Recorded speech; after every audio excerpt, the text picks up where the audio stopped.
আসসালামু আলাইকুম। আজকে আপনাদের সাথে কথা বলবো শীতে গাছগুলোর যত্ন নিয়ে। শীতে গাছগুলোকে কিভাবে যত্ন রাখতে পারবেন তার সবচেয়ে ভালো উপায় হচ্ছে লিকুইড সার ব্যবহার করা।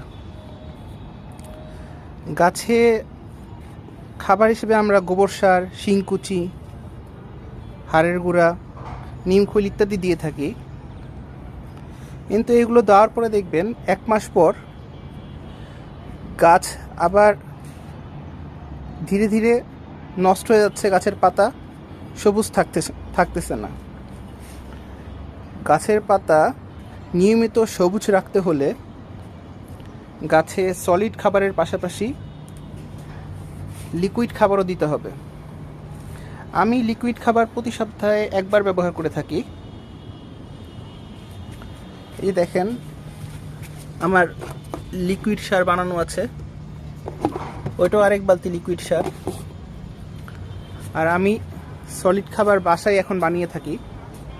আগে আমার বছরে প্রায় 5 থেকে 6 হাজার টাকা খরচ হতো শুধুমাত্র এই সলিড খাবারগুলো আনার জন্য, যেমন গোবর পচা সার। এখন আমি নিজেই বানিয়ে রাখি। এই যে আমার সার বানানো রয়েছে, 3 বালতি সার বানানো। দেখেন আমার গাছগুলো মাশাআল্লাহ কি সবুজ রয়েছে। আর শীতে যদি গাছের পাতা সবুজ রাখতে চান এবং ফলের পরিমাণও অধিক হিসেবে চান, তাহলে গাছে লিকুইড সার ব্যবহারের বিকল্প কিছুই নেই। দেখেন মাশাআল্লাহ গাছে বেগুনও ধরেছে মাশাআল্লাহ দিলে।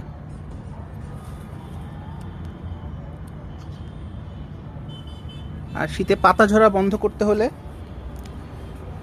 লিকুইড সার ব্যবহার অপরিহার্য। দেখেন আমার পাতা ঝরা একদম, পাতার পরিমাণ নেই বলতে গেলে। আমার 1 সপ্তাহ পর পর ছাদ পরিষ্কার করলেই হয়ে যায়, কারণ আমার পাতা এত ঝরে না। দেখেন পাতাগুলো মাশাআল্লাহ কি ধরনের সবুজ রয়েছে। আপনি যখন 1 সপ্তাহ পর পর লিকুইড সার ব্যবহার করবেন, তখন আপনার ফলমূল অধিক পরিমাণে হবে এবং গাছের পাতা সবুজ থাকবে। আমি লিকুইড সার তৈরির জন্য হাড়ের গুঁড়া, শিংকুচি, নিমখৈল সব কিছুই দিয়েছি। এর মধ্যে গোবর সারও দিয়েছি এবং এর মধ্যে সবজি পচা দিয়েছি, অল্প কিছু চুন দিয়েছি, তারপর চিটাগুড় যেটা বলে চিটাগুড় দিয়েছি। চিটাগুড় অবশ্যই ব্যবহার করতে হবে, না হলে আপনার এই লিকুইড সার ঠিকমতো হবে না। চিটাগুড় ব্যবহার করলে এই লিকুইড সারের পচনটা খুব সুন্দর হয় এবং গন্ধ হবে না সহজে। এই জন্য লিকুইড সার আপনি যখন ব্যবহার করবেন, তখন দেখবেন আপনার পাতা ঝরা বন্ধ হয়ে গেছে এবং গাছ দেখবেন সবুজ থাকতেছে। তো শীতে পাতা ঝরা বন্ধ করার একমাত্র উপায় হচ্ছে লিকুইড সার ব্যবহার করা। যদিও সবাই বলে থাকে শীতে গাছ বেশি খাবার নেয় না, সুপ্ত অবস্থায় থাকে। কথাটা ঠিক আছে, কিন্তু শীতে আপনি যখন লিকুইড সার ব্যবহার করবেন, তখন দেখবেন যে গাছ সবুজ থাকতেছে। গাছ হয়তো বৃদ্ধি হচ্ছে না শীতে, সুপ্ত অবস্থা বলতে তার বৃদ্ধি হচ্ছে না, কিন্তু গাছের দেখবেন যে গাছ সবুজ থাকতেছে, গাছের পাতা হলুদ হচ্ছে না লিকুইড সার ব্যবহার করলে। আপনাদের সাথে অন্য আরেকদিন কথা বলবো লিকুইড সার কীভাবে ব্যবহার করতে হয়। আর ছাদে যদি পোকামাকড় বন্ধ করতে চান, তাহলে আমি যদিও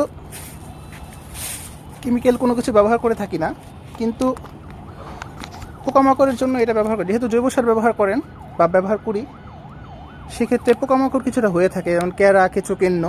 এটা দূর করার জন্য আমি ইনতেফা গ্রুপের জহর ব্যবহার করে থাকি।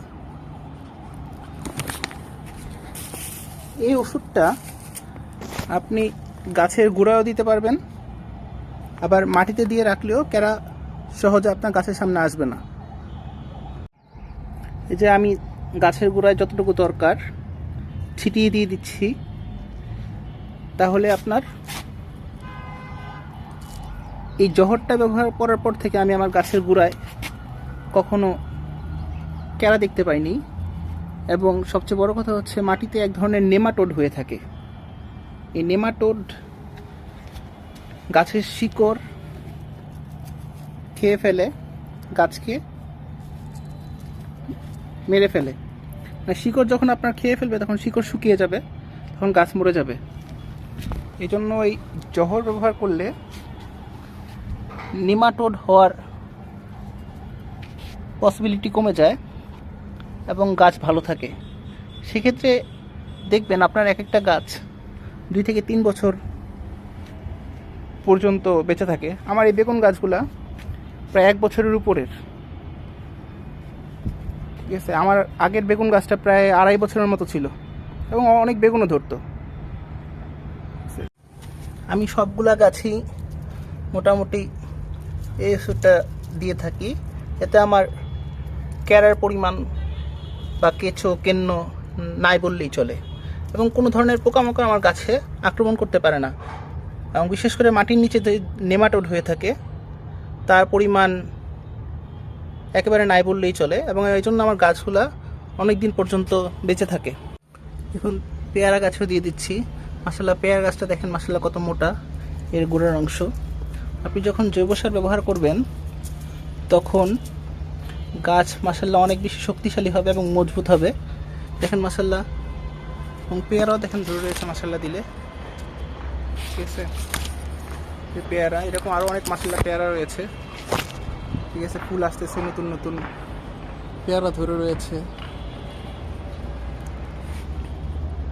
আমি এই ওষুধ কিছুটা মাটিতেও ছিটিয়ে রাখছি, এতে আমার ক্যারাগুলো কখনো নিচে যেতে পারে না, এগুলা এখানেই আশেপাশে মরে থাকে,